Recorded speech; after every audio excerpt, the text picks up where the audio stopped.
হরে কৃষ্ণ সুধী ভক্তবৃন্দ, 2026 সালের এপ্রিল মাসের 27 তারিখ পালিত হতে যাচ্ছে বৈশাখ মাসের শুক্লপক্ষের শ্রী শ্রী মোহিনী একাদশী ব্রত। এই একাদশী ব্রত অন্যান্য একাদশীগুলোর মতোই মহিমান্বিত একাদশী। এই একাদশী ব্রত সকলেরই পালন করা উচিত।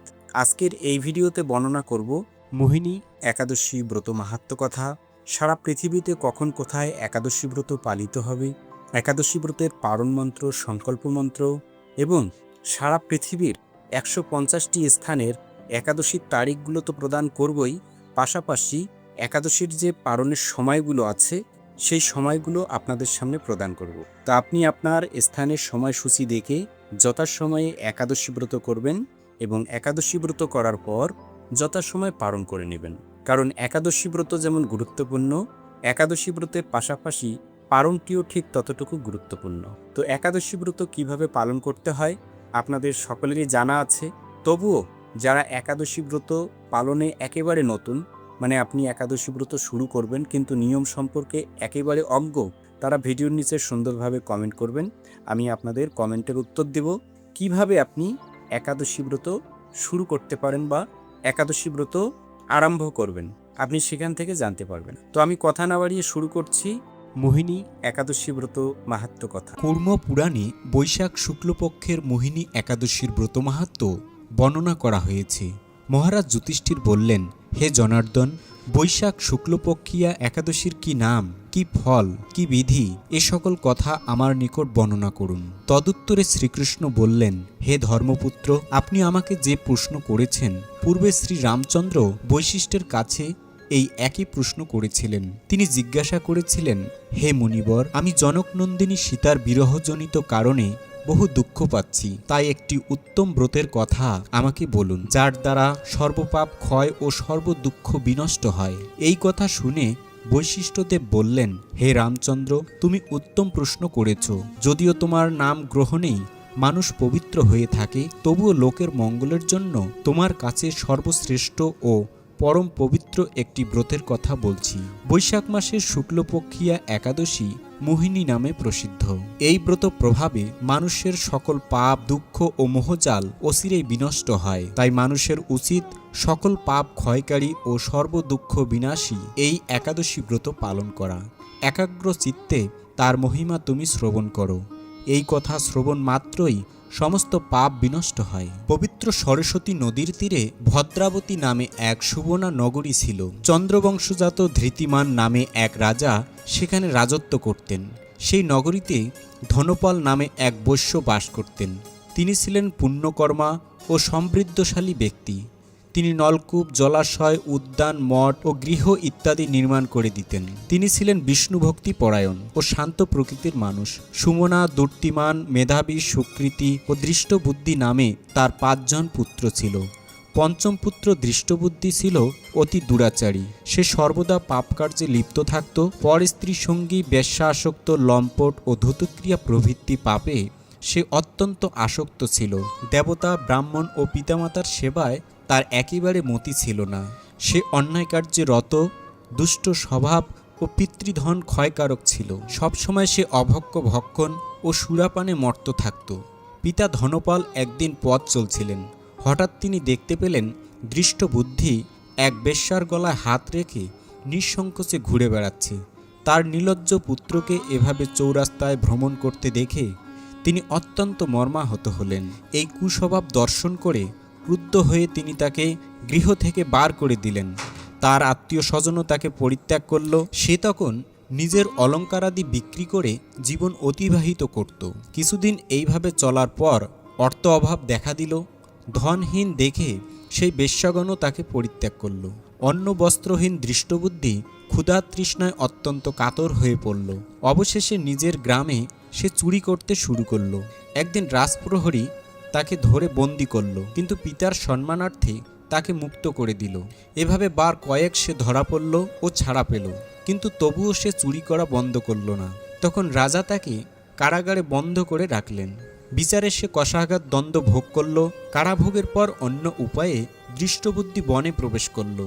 সেখানে সে পশু পাখি বধ করে তাদের মাংস ভক্ষণ করে অতি দুঃখ কষ্টে পাপময় জীবন যাপন করতে লাগল। দুষ্কর্মের ফলে কেউ কখনো সুখী হতে পারে না। তাই সেই দৃষ্টবুদ্ধি দিবারাত্রি দুঃখ শোকে জর্জরিত হলো। এভাবে অনেক দিন অতিবাহিত হলো। কোনো পুণ্য ফলে সহসা একদিন কৌণ্ডিন্য ঋষির আশ্রমে উপস্থিত হলো। বৈশাখ মাসে ঋষিবর গঙ্গা স্নান করে আশ্রমের দিকে প্রত্যাবর্তন করছিলেন।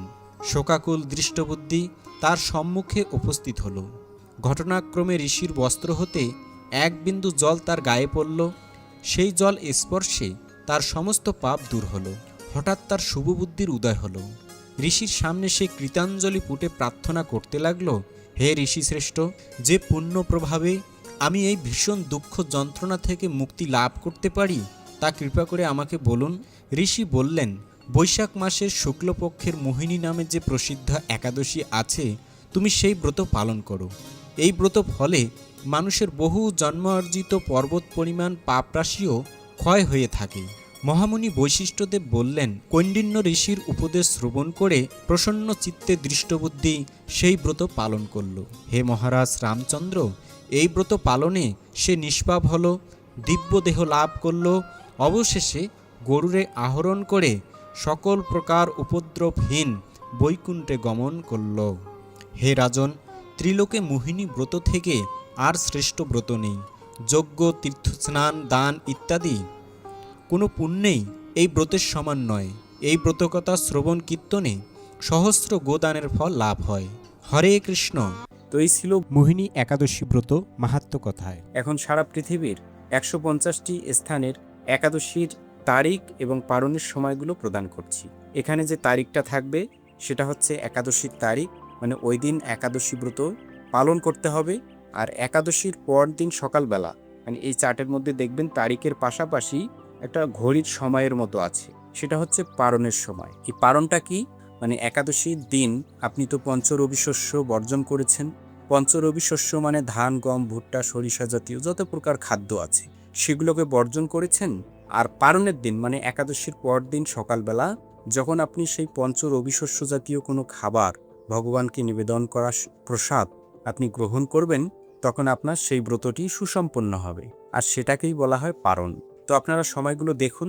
মায়াপুরে 27 এপ্রিল একাদশী ব্রত পালন করে পরদিন সকালবেলা 5টা 5 থেকে 9টা 24-এর মধ্যে পালন করতে হবে। এভাবে ইম্ফল 5টা 41 থেকে 9টা 1 গুয়াহাটি এবং আসাম, 4টা 48 থেকে 9টা 10 কলকাতা, 5টা 6 থেকে 9টা 24 ভুবনেশ্বর এবং উড়িষ্যা, 5টা 19 থেকে 9টা 36 পাটনা, 5টা 15 থেকে 9টা 36 বাংলাদেশ, 5টা 33 থেকে 9টা 41 পশ্চিমবঙ্গ, 5টা 6 থেকে 9টা 23 ঢাকা, 5টা 26 থেকে 9টা 46 কাঠমান্ডু, 5টা 27 থেকে 9টা 50 চেন্নাই এবং তামিলনাড়ু, 5টা 49 থেকে 10টা নাগপুর, 5টা 45 থেকে 10টা 2 বৃন্দাবন, 5টা 42 থেকে 10টা 5 দিল্লি, 5টা 43 থেকে 10টা 7 হায়দ্রাবাদ এবং তেলেঙ্গানা, 5টা 52 থেকে 10টা 6 ত্রিভদ্রম, 6টা 7 থেকে 10টা 15 কলম্বো, 5টা 53 থেকে 7টা 59 ব্যাঙ্গালোর এবং কর্ণাটক, 5টা 52 থেকে 7টা 59 মুম্বাই এবং মহারাষ্ট্র, 6টা 12 থেকে 10টা 28 আহমেদাবাদ, 6টা 8 থেকে 10টা 27 উদমপুর, 5টা 45 থেকে 10টা 13 উত্তরপ্রদেশ, 5টা 30 থেকে 9টা 53 পুনে, 6টা 9 থেকে 10টা 24 বিহার, 5টা 12 থেকে 9টা 34 ঝাড়খণ্ড, 5টা 16 থেকে 9টা 35 ছত্তিশগড়, 5টা 33 থেকে 9টা 50 শিলং এবং মেঘালয়, 4টা 48 থেকে 9টা 9 মণিপুর, 4টা 40 থেকে 9টা 1 মিজোরাম, 4টা 47 থেকে 9টা 6 সিকিম, 4টা 59 থেকে 9টা 22 আগরতলা এবং ত্রিপুরা, 4টা 53 থেকে 9টা 12 নাগাল্যান্ড, 4টা 37 থেকে 8টা 58 অরুণাচল প্রদেশ, 4টা 40 থেকে 9টা 3 উত্তরাখণ্ড, 5টা 32 থেকে 9টা 58 হিমাচল প্রদেশ, 5টা 38 থেকে 10টা 5 পাঞ্জাব, 5টা 47 থেকে 10টা 13 হরিয়ানা, 5টা 45 থেকে 10টা 10 রাজস্থান, 5টা 59 থেকে 10টা 21 গুজরাট, 6টা 12 থেকে 10টা 31 কেরালা, 6টা 7 থেকে 10টা 16 মধ্যপ্রদেশ, 5টা 44 থেকে 10টা 4 বিশাখাপত্তনম এবং অন্ধ্রপ্রদেশ, 5টা 32 থেকে 9টা 47 গোয়া, 6টা 11 থেকে 10টা 24 জম্মু কাশ্মীর, 5টা 43 থেকে 10টা 11 আন্দামান নিকোবর দ্বীপপুঞ্জ, 5টা থেকে 9টা 11 নেপাল, 5টা 27 থেকে 9টা 49 ভুটান, 5টা 25 থেকে 9টা 47 শ্রীলঙ্কা, 5:57 থেকে 10:04, মালদ্বীপ 5:55 থেকে 10টা, মায়ানমার 5:38 থেকে 9:55, পাকিস্তান 5:22 থেকে 9:51, থাইল্যান্ড 5:57 থেকে 10:09, মালয়েশিয়া 7:04 থেকে 11:08, সিঙ্গাপুর 6:57 থেকে 11টা, ইন্দোনেশিয়া 5:53 থেকে 9:51, ব্রুনেই 6:09 থেকে 10:15, ভিয়েতনাম 5:28 থেকে 9:45, ফিলিপাইন 5:35 থেকে 9:47, থাইওয়ান 5:20 থেকে 9:41, জাপান 4:53 থেকে 9:23, কম্বোডিয়া 5:42 থেকে 9:52, দক্ষিণ কোরিয়া 5:40 থেকে 10:13, মঙ্গোলিয়া 6:40 থেকে 11:27, বেলজিয়াম এবং চীন 5:19 থেকে 9:54, হংকং 5:53 থেকে 10:11, নিউজিল্যান্ড 7:04 থেকে 10:33, অস্ট্রেলিয়া 6:37 থেকে 10:13, সাইপ্রাস 5:58 থেকে 10:29, রাশিয়া 4:53 থেকে 9:56, ফিনল্যান্ড 5:25 থেকে 10:41, সুইডেন 4:57 থেকে 10:09, ইউক্রেন 5:38 থেকে 10:30, ডেনমার্ক 5:34 থেকে 10:36, গ্রিস 6:32 থেকে 11:06, রোমানিয়া 6:10 থেকে 10:52, পোল্যান্ড 5:11 থেকে 10:06, হাঙ্গেরি 5:32 থেকে 10:18, ক্রোয়েশিয়া 5:48 থেকে 10:32, স্লোভাকিয়া 5:38 থেকে 10:25, অস্ট্রেলিয়া 5:41 থেকে 10:28, চেক রিপাবলিক 5:44 থেকে 10:34, মিশর 5:15 থেকে 9:40, সার্বিয়া 5:32 থেকে 10:14, জার্মানি 5:41 থেকে 10:36, দুবাই এবং আবুধাবি 5:49 থেকে 10:06, সৌদি আরব 5:20 থেকে 9:40, বাহরাইন 5:02 থেকে 9:24, কুয়েত 5:09 থেকে 10:33, কাতার 5টা থেকে 9:21, ওমান 5:34 থেকে 9:54, জর্ডান 5:53 থেকে 10:20, লেবানন 5:52 থেকে 10:21, সুদান 5:27 থেকে 9:40, ইথিওপিয়া 6:09 থেকে 10:18, উগান্ডা 6:43 থেকে 10:45, মরিশাস 6:25 থেকে 10:13, পূর্ব আফ্রিকা 6:16 থেকে 10:16, সাউথ আফ্রিকা 6:22 থেকে 10:03, কুর্দিস্তান 5:13 থেকে 9:45, ইরাক 5:17 থেকে 9:46, নাইজেরিয়া 6:14 থেকে 10:23, লিবিয়া 6:23 থেকে 10:51, কঙ্গো 5:57 থেকে 9:56, অ্যাঙ্গোলা 6:10 থেকে 10:06, নরওয়ে 5:23 থেকে 10:38, মাল্টা 6:13 থেকে 10:44, ফ্রান্স 6:35 থেকে 11:24, সুইজারল্যান্ড 6:19 থেকে 11:05, মালি 6:12 থেকে 10:23, গায়ানা 5:39 থেকে 9:24, ইটালি 6:10 থেকে 10:48, নেদারল্যান্ড 6:15 থেকে 11:10, বেলজিয়াম 6:22 থেকে 11:14, স্পেন 7:18 থেকে 11:54, পর্তুগাল 6:42 থেকে 11:17, লন্ডন 5:38 থেকে 10:31, আয়ারল্যান্ড 5:57 থেকে 10:54, ব্রাজিল 6:22 থেকে 10:13, আর্জেন্টিনা 7:27 থেকে 10:24, চিলি 7:14 থেকে 9:24, পেরু 6:14 থেকে 8:24, নিউ ইয়র্ক 5:58 থেকে 9:24, কানেকটিকাট 5:51 থেকে 9:24, নিউ জার্সি 6:01 থেকে 9:24, ওয়াশিংটন 6:13 থেকে 9:24, নর্থ ক্যারোলিনা 6:31 থেকে 9:24, মন্ট্রিয়াল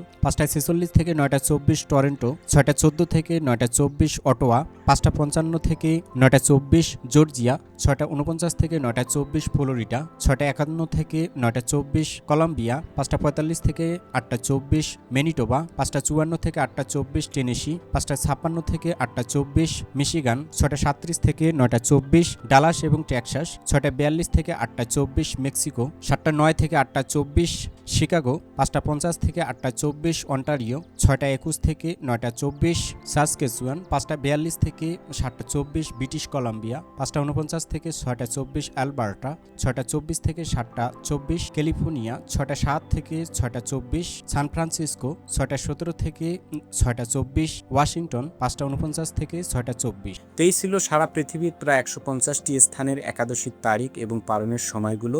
এখন একাদশী ব্রতের পারণ মন্ত্র এবং সংকল্প মন্ত্র প্রদান করছি। একাদশীর সংকল্প মন্ত্র। একাদশং নিরাহার স্থিতা অহম অপরে হহানি ভক্সামি পুণ্ডরিকাক্ষ শরণং মে ভবাচ্যুত। এই মন্ত্র বলে সংকল্প করতে হয়। একাদশী ব্রতের পারণ মন্ত্র। অজ্ঞানতিমিরান্ধস্য ব্রতে না নেব কেশব প্রসিদ সুমুখনাত জ্ঞানদৃষ্টি প্রদভাব। এই মন্ত্র বলে পালন করতে হয়। তো এই ছিল আজকের ভিডিওর বিষয়। এরকম নতুন নতুন ভিডিও সবার আগে পেতে এই বঙ্কুবিহারী টিভি চ্যানেলটি সাবস্ক্রাইব করুন এবং সাবস্ক্রাইবের পাশে থাকা বেল আইকনে ক্লিক করে অল বাটন সিলেক্ট করে দিয়ে রাখুন, যার মাধ্যমে আমি যখনই কোনো নতুন ভিডিও আপলোড করব সেই ভিডিওর নোটিফিকেশন আপনার কাছে চলে যাবে। ভিডিওতে লাইক দেবেন এবং সনাতনী বন্ধুদের কাছে ভিডিওটি শেয়ার করবেন যেন তারাও এই সম্পর্কে জানতে পারে। তো সকলে ভালো থাকুন, সুস্থ থাকুন, আবার দেখা হবে পরবর্তী ভিডিও নিয়ে। হরে কৃষ্ণ।